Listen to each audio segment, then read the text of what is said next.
Di video kali ini, saya ingin memberikan opini saya untuk peristiwa di Stadion Kanjuruhan Malang kemarin.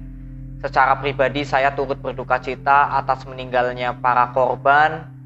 Dan untuk keluarga korban yang ditinggalkan, semoga diberi kesabaran, ketabahan, dan juga kekuatan. Tentunya dengan melihat peristiwa ini, setelah saya menonton pertandingannya, saya belum terlalu paham bahwa apa yang terjadi di Stadion Kanjuruhan Malang saat itu, saat selesai pertandingan. Saya langsung membuat video review. Begitu saya pulang dari studio, saya mendapatkan berapa banyak DM yang masuk menyebarkan video-video yang terjadi di dalam Stadion Kanjuruhan Malang setelah laga selesai. Dan itu cukup mengagetkan untuk saya. Tapi saya belum percaya apakah ini benar atau tidak. Saya lihatlah berita-berita di Detik, di Liputan 6, atau di medsos yang bisa dipercaya ya gitu. Disitulah saya baru yakin bahwa ini terjadi. Sampai saya nggak tidur, sampai pagi saya mengikuti beritanya terus. Dan sebenarnya hari Minggu saya ingin buat videonya.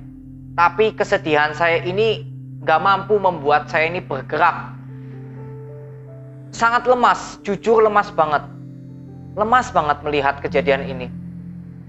Banyaknya korban jiwa yang meninggal. Sampai hari ini saya membuat video, saya pun belum mengerti fixnya berapa yang meninggal.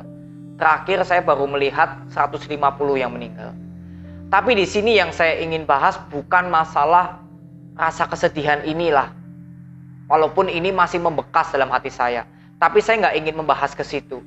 Dan saya meminta kepada kalian semua untuk saat ini fokuslah untuk kawal, untuk kita sama-sama minta ya peradilan, pertanggungjawaban apa yang akan dikeluarkan, statement apa yang akan dikeluarkan oleh PSSI.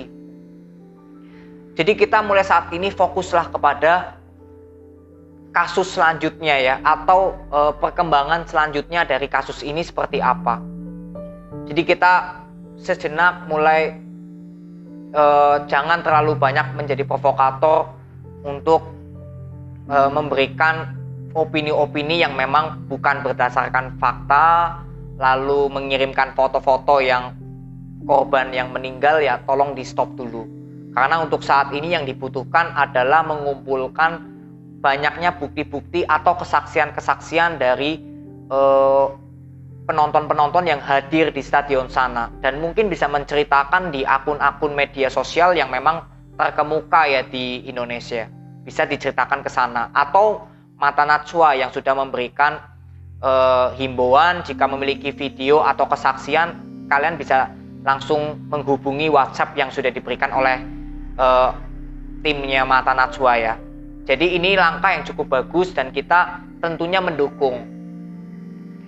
Di sini yang saya ingin berikan opini, bagaimana saya melihat PSSI, panitia pelaksana, PT LIB, maupun keamanan dalam suatu pertandingan sepak bola di Indonesia, ternyata belum aman, belum maju.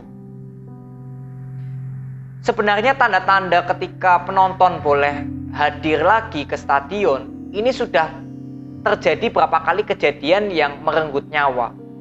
Dari kejadian Persib Bandung yang bermain malam, lalu kemarin supporter PSS Sleman yang harus meninggal dunia. Sebenarnya dari dua kejadian ini sebenarnya PSSI sudah mulai tahu bahwa di Indonesia ini nggak bisa bermain malam. Saya sudah memberikan videonya juga. Saya protes gitu ya, kalau bisa Indonesia jangan bermain malam. Karena nggak bisa disamakan dengan kejadian di luar negeri yang bermain malam masih bisa. Dan PT LIB harusnya bisa mengerti bahwa rating TV itu tidak sebanding dengan nyawa seorang manusia.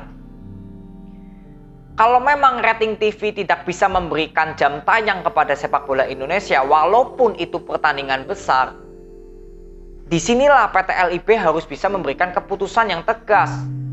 Milih pertandingan ini disiarkan di TV tapi bermain malam, atau lebih milih keselamatan nyawa manusia atau keselamatan supporter tanpa harus ditayangkan di TV nasional untuk mengejar rating TV. Ini kembali lagi ya, hal-hal yang menurut saya membuat saya ini sedikit emosional, jiwa kemanusiaan kita ini tentunya akan bergejolak dengan sendirinya. Karena rasa kemanusiaan nggak bisa diukur dengan apapun ketika bersentuhan dengan nyawa. Lalu yang ketiga, panitia pelaksana. Saya mendapatkan info bahwa di pertandingan kemarin, kapasitas penonton yang hadir itu melebihi dari kapasitas tempat duduk stadion. Artinya di sini, apakah panitia pelaksana memberikan tiket tambahan padahal posisinya di Stadion Kanjuruhan sudah penuh kapasitasnya? Ini juga menjadi pertanyaan untuk saya. Lalu bagaimana keamanan standarisasi yang sudah ada di dalam stadion? Apakah sudah cukup seimbang dengan kapasitas penonton? Karena banyak juga yang saya mendapatkan DM ya dari beberapa kesaksian. Ketika para supporter ingin berlari keluar ke stadion, pintu stadion ini nggak bisa menampung dengan banyaknya supporter yang ingin keluar. Jadi adu desak-desakan terjadi di situ. Ini kan kembali lagi ke panitia pelaksananya yang harus paham dengan standarisasi keamanan di dalam stadion dengan supporter di dalam stadion. Lalu yang keempat adalah pihak keamanan.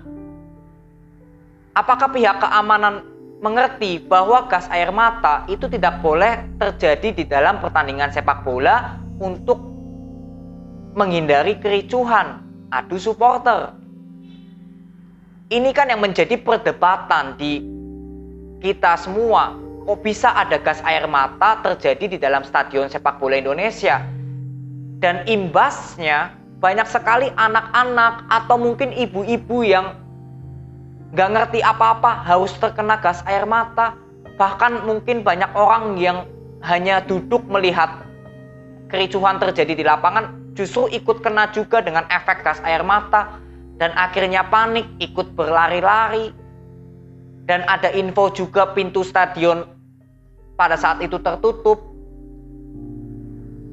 Walaupun saya nggak terlalu mengerti ya secara dalam bagaimana situasi yang terjadi di dalam stadion. Apakah memang pintunya nggak cukup dan terjadi desak-desakan di situ? Kalau secara fakta atau bukti, saya memang nggak memiliki bukti. Tapi kalau secara logika saya, ya memang itu wajar jika terjadi karena penonton di luar dari kapasitasnya.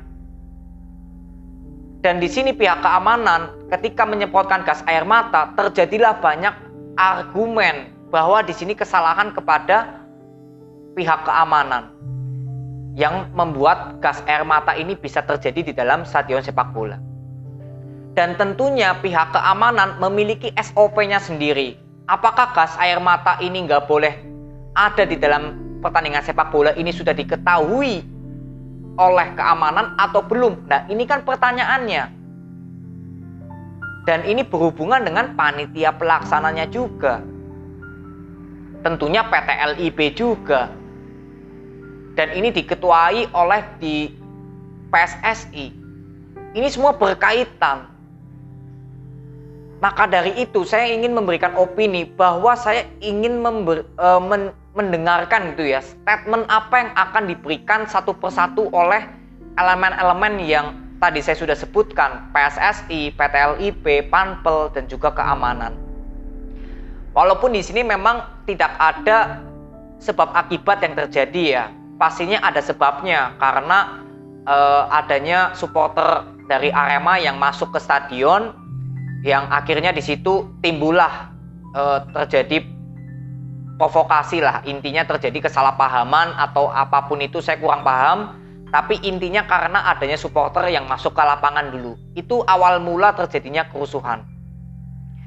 Jadi disinilah kita harus secara tegas, secara bijak menunggu statement yang jelas dari pihak yang memang berwenang menyelesaikan kasus ini.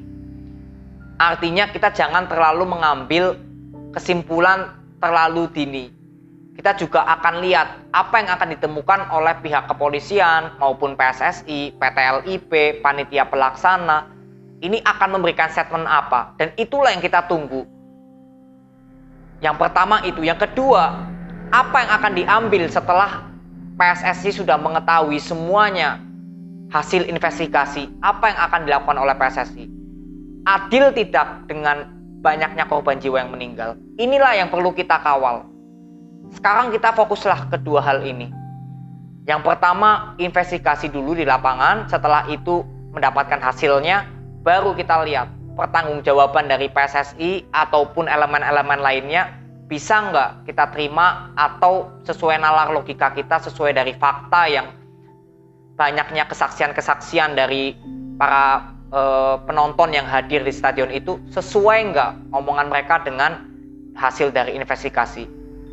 Maka dari itu terus kita berikan bukti yang kuat, terutama dari video-video yang memang itu jelas terjadi, tapi tolong disebarkannya jangan ke media sosial seperti Facebook atau di Instagram, tapi silakan kirimkan ke pihak yang berwenang. Atau contoh tadi Mata Najwa yang sudah meminta kalian untuk berikan jika ada video kesaksian ya, bukti gitu, kirimkan ke DM atau ke WhatsApp-nya ya, saya kurang paham, kemarin saya baca, kalian bisa kirimkan ke situ.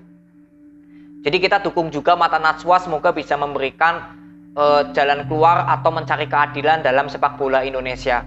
Karena berapa kali Mata Najwa ini sudah memberikan pembelaan ya terhadap sepak bola Indonesia, dan saya tentunya menonton dari dulu. Jadi semoga Mata Najwa bisa memberikan keadilan dan ketenangan untuk para, terutama keluarga korban yang harus kehilangan saudara-saudaranya atau orang-orang yang dicintai dan dikasihinya. Jadi inilah opini yang saya bisa berikan kepada kalian, tanpa maksud ada untuk membahas masalah kesedihan, tidak sama sekali. Tapi yang saya ingin tujukan yaitu investigasi nanti apa hasilnya, dan apakah pertanggungjawaban dari PSSI dengan hasil investigasi ini bisa diterima oleh kita atau tidak. Jadi ini aja, terima kasih yang sudah nonton sampai akhir. Semoga video ini bisa bermanfaat. See you.